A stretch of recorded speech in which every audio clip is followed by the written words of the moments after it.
दोस्तों, सबसे पहले सब्सक्राइब करें, नोटिफिकेशन बेल दबाएं और सबसे पहले वाली ऑप्शन ऑल करें, जिससे हमारी आने वाली नई वीडियो की नोटिफिकेशन आपको फ़ौरन मिल जाएगी। जय श्री राम भक्तों, आज हम कथा श्रवण करेंगे सौतेली माँ का कहर। आइए कथा श्रवण करें। बहुत दिनों की बात है, एक शहर में एक आदमी रहता था। कुछ समय बाद उसकी पत्नी की मृत्यु हो गई। उसकी एक बेटी थी जिसका नाम सोना था। बाप बेटी दोनों आराम से रहते थे। गांव वालों द्वारा जोर दिए जाने पर एक दिन उस आदमी ने दूसरा विवाह करने का फैसला कर लिया। उसका विवाह तो हो गया, परंतु उसकी दूसरी पत्नी बहुत चालाक निकली। कुछ ही दिनों में सौतेली माँ ने सोना के साथ बुरा बर्ताव करना शुरू कर दिया। वह सोना से सारा दिन काम करवाती, एक पल के लिए भी उसे खाली नहीं बैठने देती थी। इस पर भी कई बार वह सोना को भोजन नहीं देती और वह बेचारी बिना कुछ बोले भूखी सो जाती। इधर सोना की सौतेली माँ के यहाँ एक कन्या ने जन्म लिया। उसका नाम कामिनी रखा गया। सोना अपनी छोटी बहन से बहुत प्रेम करती थी, पर उसकी माँ को यह भी अच्छा नहीं लगता था। वह जब सोना को अपनी लाडली बेटी के पास बैठी देखती, तभी गुस्से में आकर कहने लगती, जाओ यहाँ से, सुबह से यहाँ बैठी क्या कर रही हो। कुछ दिनों बाद सोना के पिता की भी मृत्यु हो गई। अब तो उसकी माँ का व्यवहार बहुत ही खराब हो गया। सोना इतने बड़े मकान में एक टूटे फूटे कमरे में रहती थी। वह वहीं उठती बैठती और वहीं सोती। उस मकान के दूसरे कमरों में जाने की उसे मनाही थी। बस साफ सफाई करने के लिए वहां जा सकती थी। सोना को बहुत काम करना पड़ता था। सारे घर की साफ सफाई, घर का छोटे से लेके बड़ा काम वही करती थी। भैंसों को नहलाना, चारा डालना, लकड़ी काटना, कुएं से पानी लाना, बहुत से कामों का उस सुकुमार कन्या को करने पड़ते। काम करते करते कई बार तो वह थक जाती, परंतु किसी से शिकायत नहीं करती। एक दिन सौतेली माँ ने सोना और कामिनी से कहा, जाओ आज मछली पकड़ कर लाओ। जो टोकरी भर मछली नहीं लाएगी उसको मार पड़ेगी और रात को उसे भोजन नहीं मिलेगा। सोना जानती थी कि यह चेतावनी केवल उसी के लिए है।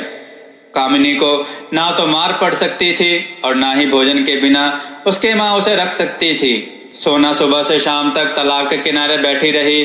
उसने मछलियों से अपनी टोकरी भर ली, परंतु कामिनी सारा दिन इधर से उधर घूमती रही। उसने सारा समय नाच गाने और फूल तोड़ने में खो दिया। सूर्य के अस्त होने तक कामिनी ने मछली पकड़ना शुरू कर दिया। कामिनी ने ज्यों ही अपनी बहन सोना की टोकरी मछलियों से भरी हुई देखी, तो उसे एक तरकीब सूझी। वह कहने लगी, देखो बहन, तुम्हारा चेहरा धूल से भर गया है, तुम इस निर्मल जल में स्नान क्यों नहीं कर लेती। माँ तुम्हारा चेहरा इतना गंदा देखेगी तो क्या कहेगी। सोना को यह सलाह अच्छी लगी। वह उधर स्नान करने के लिए तालाब में घुसी और इधर कामिनी ने उसकी मछलियां अपने टोकरी में डाल ली और टोकरी उठाकर जल्दी से घर को भाग गई। जब सोना ने यह देखा कि उसकी मछलियां कामिनी उठा ले गई, तो वह बेचारी बड़ी जोर जोर से रोने लगी।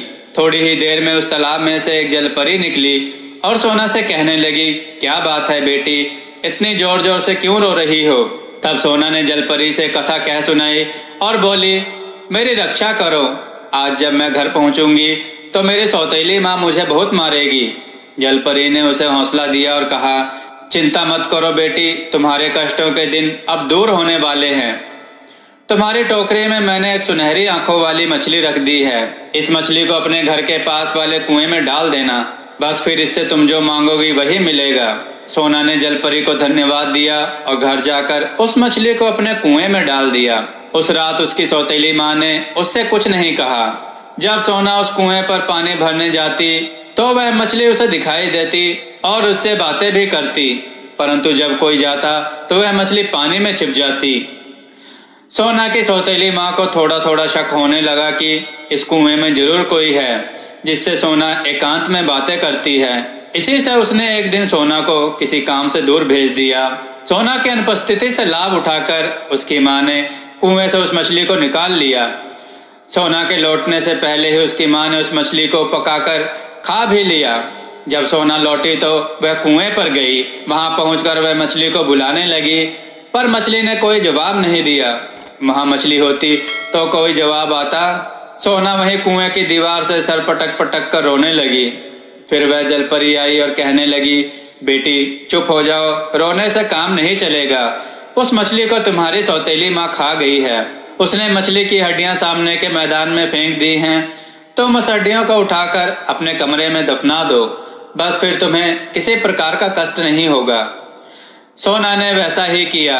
मछली की हड्डियों को दफनाने के तुरंत बाद ही सोना को साड़ी और एक जोड़ी सैंडल मिले। दूसरे दिन वहां त्योहार मनाया जा रहा था। त्योहार में लाखों लोग इकट्ठे होकर झूला झूलते और खुशियां मनाते थे, परंतु उस दिन सुबह ही सोना को घर बैठने का हुक्म हो गया। उसकी सौतेली माँ ने चने और चावल से भरी 2 बड़ी बड़ी टोकरियों को जानबूझकर आपस में मिला दिया। वह सोना को मेले में नहीं ले जाना चाहती थी। उसे विश्वास था कि ना यह काम समाप्त होगा और ना यह मेले में जा सकेगी। उसने सोना से कहा, सोना, तुम घर बैठकर इन चनों और चावलों को अलग करो। घबराने की कोई बात नहीं, थोड़ी देर में काम खत्म हो जाएगा। काम खत्म करके मेले में आ जाना। इतना कहकर दोनों माँ बेटी सुंदर सुंदर कपड़े पहनकर मेले में चली गई। उनके जाने के बाद सोना की आंखों में आंसू आ गए। उस मेले में वह भी सज धज कर जाना चाहती थी।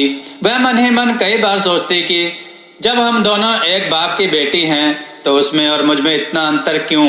सोना ने सिसकियां लेते हुए कहा, हे जलपरी, मेरी सहायता करो। उसी क्षण वहां सैकड़ों चिड़िया इकट्ठी हो गईं। सब चिड़िया ने थोड़ी ही देर में चने और चावलों को अलग अलग कर दिया। सोना झट से मेले में जाने के लिए तैयार होगी। उसने वही साड़ी और सैंडल पहने जो उसे कल मछली की हड्डियों को दफन करने के बाद मिले थे। उस साड़ी में सोना राजकुमारी से लग रही थी। ज्यों ही सोना मेले में पहुंची, कामिनी उसे देखकर बड़ी हैरान हुई। वह अपनी माँ के कानों में कहने लगी, देखो माँ, कितनी खूबसूरत लड़की है। ऐसा लगता है जैसे कोई राजकुमारी हो। इसकी शक्ल कुछ कुछ हमारी बहन सोना से मिलती जुलती है। उधर जब सोना ने देखा कि उसकी सौतेली माँ और कामिनी उसकी ओर आंखें फाड़ फाड़ कर देख रही हैं, तो वह वहां से भागने लगी। जल्दी में उसका एक सैंडल वहीं रह गया। उस सैंडल को वहां घूमते हुए सिपाहियों ने उठा लिया और जाकर अपने राजा को दे दिया। राजा ने उस सैंडल को बड़े ध्यान से देखा। सैंडल बहुत ही खूबसूरत था। राजा ने उससे पहले कभी इतना सुंदर सैंडल नहीं देखा था। राजा ने उसी वक्त घोषणा कर दी कि जिस लड़की ने ऐसा सैंडल पहना हो उसे पकड़कर राज दरबार में लाया जाए। सिपाही अपने घोड़े पर चढ़कर मेले में पहुंचे और सोना को पकड़कर राजमहल में ले गए। राजा ने ज्यों ही सोना को देखा, उसी क्षण उसने सोना को अपनी महारानी बनाने का निश्चय कर लिया। दोनों का विवाह हो गया। सोना आराम से राजमहल में रहने लगी। अब उसे किसी बात की चिंता नहीं थी, परंतु उसकी सौतेली माँ और कामिनी इस घटना से बहुत दुखी हुई।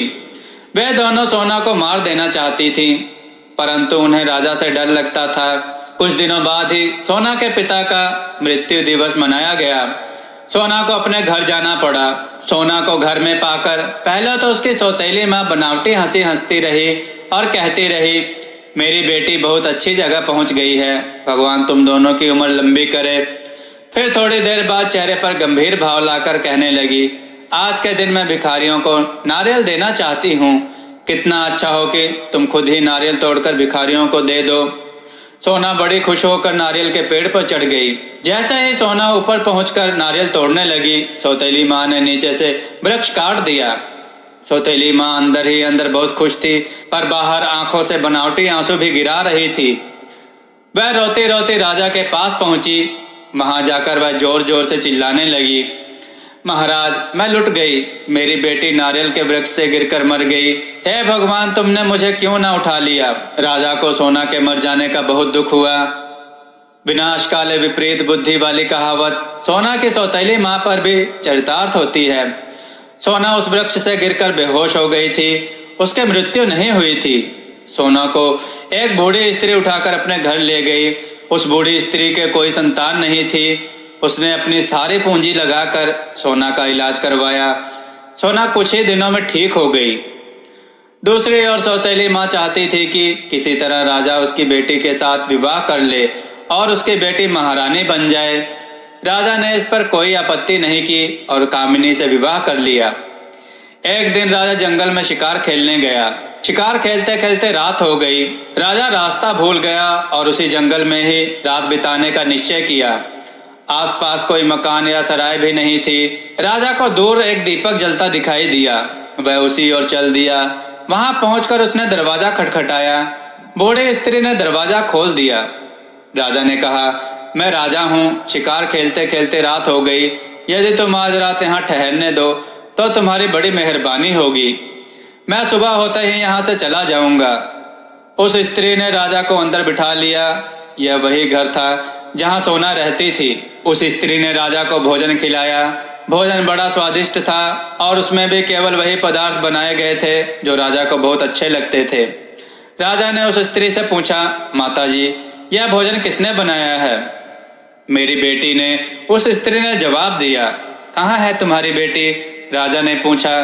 बूढ़ी स्त्री ने सोना को राजा के सामने खड़ा कर दिया और कहा, यह रही मेरी बेटी।